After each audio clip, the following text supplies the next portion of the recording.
की जय, लक्ष्मी नरसिम्हा स्वामी की जय, घंटालय स्वामी की जय, मंगल स्वामी की जय, सकल देवता तल्ली माता की जय, अम्मल गन्नम्म की जय, मम गन्नम्मा तल्ली की जय, ना तंडी नागु की जय, नागलोक शक्ति अधिपतुल की जय। ओम सोहे नमः, नंदीश्वरी नमः, ओम भगवती नमः, ना तंडी नागु की जय, अम्मल गन्नम्मा की जय, मम गन्नम्मा तल्ली की जय।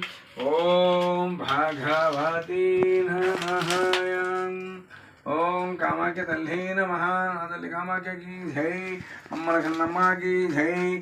ओम भगवती नमः, नमो आदिशेषाय, ओम लोकंडेश्वराय नमः, नमो भगवते नमः, ओम भगवते नमः, ओम तल्ली माता की जय, अम्मल गन्नम्मा की जय, मम गन्नम्मा तल्ली की जय। ओम तल्ली माता की जय, ओम लोकंडेश्वराय नमः, ओम भगवती नमः, ओम कामाख्य तल्ली नमः, नागु की लक्ष्मी की जय, माता की जय। ఓం భగవతే నమః అండి. అందరికి కూడా నేను చెప్పేది ఏంటంటే, నేను చెప్పే మాటలు అందరికీ ఉత్సాహంగా, ఉల్లాసంగా, ఆనందంగా ఉండాలి. మీరు కూడా నేను పచ్చగా ఉంటున్నాను అంటే కోట్లు సంపాదలేదండి. పచ్చదనం తెలుసు అసలు. ఆరోగ్యాలతో మన రెండు కాళ్ళు రెండు చేతులు ఆడి కంటి చూపు చక్కగా ఉండి చెవులు ముక్కు నోరు అన్నీ ఆనందం ఉన్నాయనుకోండి, అదే పచ్చదనం అంటే. అర్థమైందా? ఈ 5 ఏళ్ళు నోట్లోకి వెళ్తున్నాయి అంటే అదే పచ్చదనం అంటే. కానీ నేను చెప్పేది చాలామందికి కూడా ఇప్పుడున్నారు చూసావా, ఇప్పుడు జనరేషను అంటే నేను చెప్పేదంతా కూడా ఓటి మోళ్ళగా ఉంటుంది. ఈ ఓటి మోళ్ళలో ఉంటుంది అసలైన ఆనందం, రహస్యం, మంచి పట్టు. అలాగే ఒక సామెత చెప్తానండి. వెనకట కుండల్లో వండుకునేవాళ్ళు అన్నవాళ్ళు ఎంత బలంగా ఉంటారు తెలుసా వాళ్ళు. ఇప్పుడు కుక్కర్లో గ్యాస్ మీద వండటం లేదు. వెనకట నీళ్లు పొయ్యిలో కాసుకొని పోసుకుంటే అబ్బా నొప్పులు తగ్గిపోయాయి. ఇప్పుడు అలాంటి లేదు, కరెంటు కుక్కర్ పెట్టుకుని ఎవరు.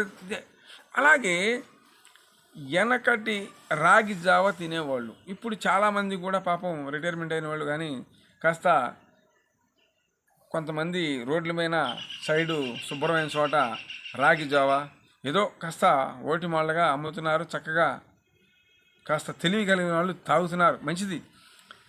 వెనకటండి అది రాగి జావ, జొన్న అన్నం. ఇప్పుడు ఎవరండి? అలాగే కాస్త మనము తినేది కూడా అమృతంలా ఉండాలి అనేది ఏంటంటే, నేను చెప్పేది ప్రతి ఒక్కరికి భగవంతుని ఆరాధించండి ముందు, తర్వాత తల్లిదండ్రి, తర్వాత బంధుమిత్రులు, అంతే. అంతేగాని ప్రతి ఒక్కరు కూడా ఇవాళ నా దగ్గరికి చాలామంది వస్తూ ఉంటారు. ఎలాగంటే, ఇద్దరం కలిసి వ్యాపారం పెట్టామండి, నా ఇల్లు అమ్మేశాను, వాడి ఇల్లు ఉంది అంటే ఏంటి, అతని ఇల్లు ఉందని ఇల్లు అమ్మేశామంటే ఇక అక్కడ అర్థమైపోద్ది. ఎప్పుడూ కూడా జంటగా వ్యాపారం అనేది అందరికి కలవదండి. ఇప్పుడు ఎక్కడైనా భార్యాభర్తలు ఉంటారు, 100 ఏళ్ళు పండాలని చెప్పి వేద మంత్రాలతో పెళ్లి చేస్తాం ఏంటి, నెత్తిన జీలకర్ర బెల్లం పెడతాం, బాసికం కడతాం, 3 ముళ్ళు 10 మందిలో వేస్తాం.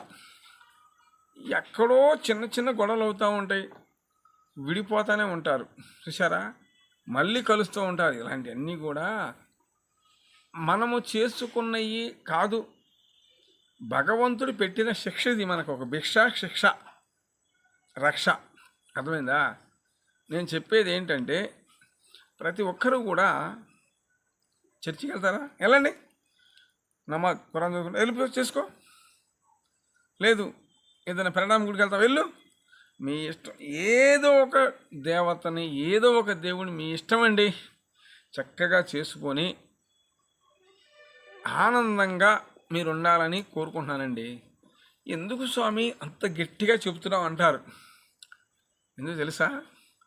నేను కొన్ని పుణ్యాలు చేసుకోవాలనుకుంటున్నాను. అర్థమైందా?